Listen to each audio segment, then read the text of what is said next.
Hello అండి, welcome to ఇట్లు మీ శ్రవంతి. ఇవాళ స్పెషల్ రెసిపీ వచ్చి పిల్లలు ఎంతగానో ఇష్టపడే మిల్క్ బ్రెడ్, అదే బర్గర్ అంటారు కదా. సో ఈ టేస్టీ ఐటెంని ఎలా ప్రిపేర్ చేయాలో ఇప్పుడు వీడియోలో చూద్దాం. దానికోసం ఒక బౌల్ తీసుకొని అందులో 1 కప్ మైదా వేసుకోవాలి.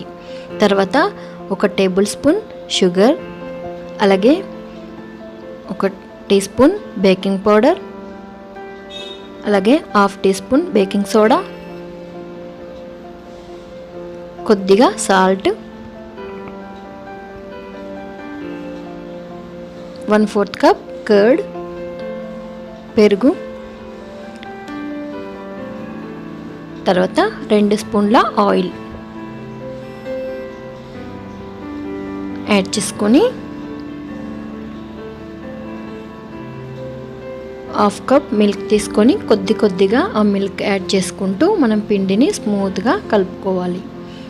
చూడండి, ఇలా కొద్దిగా మిల్క్ అనేది యాడ్ చేసుకుంటూ, అవసరమైతేనే యాడ్ చేసుకోండి. మిల్క్ బాగా పోసేయకండి, మళ్ళీ పిండి మనకు జారుగా అవుతుంది. కొద్దిగా మిల్క్ యాడ్ చేసుకుంటూ పిండిని స్మూత్గా కలుపుకోవాలి. పిండిని ఎంత బాగా కలిపితే మనకి బ్రెడ్ అనేది అంత బాగా పొంగుతుంది. సో మామూలుగా కాదండి, మీరు ఒక 5 to 7 minutes లేదంటే 10 minutes అయినా పర్లేదు, పిండిని బాగా కలుపుకోండి. మీకు ఎంత వీలైతే అంతగా పిండిని బాగా కలుపుకోవాలి. తర్వాత ఒక ఇడ్లీ ప్యాన్ తీసుకొని ఇడ్లీ మౌల్డ్ తీసుకొని అందులో కొద్దిగా ఆయిల్ అనేది గ్రీస్ చేసుకోవాలి, అప్లై చేసుకోవాలి ఆయిల్ని. ఎందుకంటే మనం బేక్ చేసేటప్పుడు మాడిపోకుండా ఉంటుంది. ఇప్పుడు ఈ పిండిని బాగా కలుపుకోవాలి. మనం ఈ పిండిని ఏ విధంగా కలుపుకుంటామో మనకి బ్రెడ్ అనేది అంత బాగా బేక్ అవుతుంది. సో అందుకని చెప్పేసి వీలైనంత వరకు ఇలా మెదుపుతూ కలుపుకోవాలి, బాగా కలుపుకోవాలి. కలుపుకుంటేనే మనకు బ్రెడ్ అనేది మంచిగా పొంగుతుంది, మంచిగా బేక్ అవుతుంది. చూడండి, ఇలా బాగా కలుపుకోవాలి. చాలా స్మూత్గా ఉండాలి మనకి పిండి. చూడండి, ఇలా ఎంత వీలైతే అంత సేపు మీరు ఇలా కలుపుకుంటూ ఉండాలి.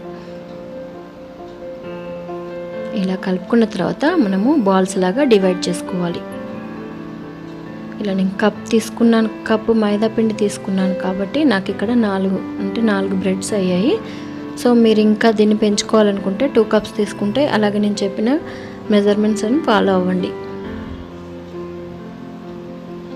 ఇలాగా 4 బాల్స్గా డివైడ్ చేసుకోవాలి. ఎందుకంటే మనం చిన్నగా ఎందుకు చేస్తున్నామంటే ఇది మళ్ళీ పొంగుతాయి, డబుల్ షేప్లో, అంటే సైజు డబుల్ అవుతాయి. అందుకే షేప్ కొద్దిగా తగ్గించాను అనమాట. మనకి మౌల్డ్స్ కూడా చిన్నగా ఉన్నాయి కదా, సో అందుకని చెప్పేసి ఇలా ఇడ్లీ మౌల్డ్లో వీటిని పెట్టుకోవాలి.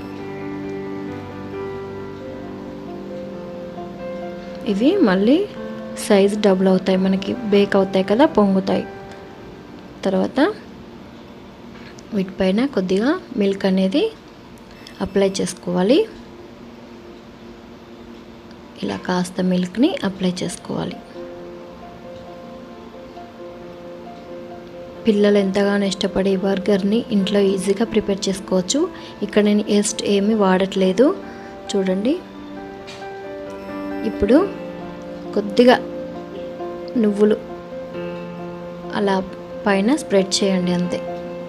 ఎందుకంటే నువ్వులు కొంచెం ఫ్లేవర్తో పాటు మనకి కలర్ కూడా బాగా కనిపిస్తాయి. పిల్లలు చూడగానే తినాలనే ఒక కోరిక అనేది కలుగుతుంది. అందుకని నేను జస్ట్ నువ్వులని ఇలా స్ప్రెడ్ చేస్తున్నాను.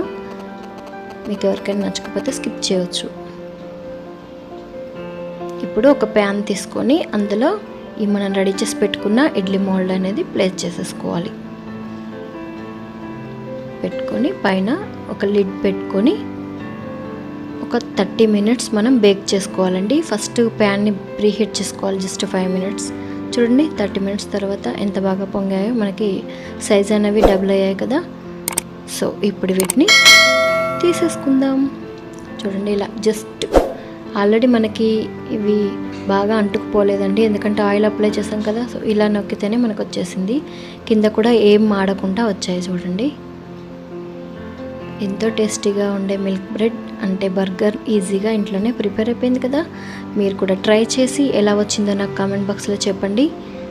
చూడండి, ఇప్పుడు నేను కట్ చేసి చూపిస్తాను. చూడండి, టేస్ట్ మాత్రం సూపర్గా ఉన్నాయండి. మీరు కూడా ట్రై చేయండి తప్పకుండా. చూడండి ఎంత స్పాంజీగా వచ్చాయో. ఇలా నొక్కితే మనకు తెలిసిపోతుందండి అది బ్రెడ్ మనకి ఎంత బాగా పొంగిందో చూడండి. చాలా బాగా వచ్చింది కదా. చూడండి ఇలా మనం నొక్కితే అది పైకి ఇలా వస్తుంది అంటే మనకు పర్ఫెక్ట్ బ్రెడ్ అనేది రెడీ అయిపోయింది. సో మీరు కూడా ట్రై చేసి మీకు ఎలా కుదిరిందో నా కామెంట్ బాక్స్లో చెప్తారు కదా. ఇంకా మీకు నచ్చితే మీ ఫ్రెండ్స్తో షేర్ చేయండి, లైక్ చేయండి, షేర్ చేయండి, సబ్స్క్రైబ్ చేయండి. Thank you for watching.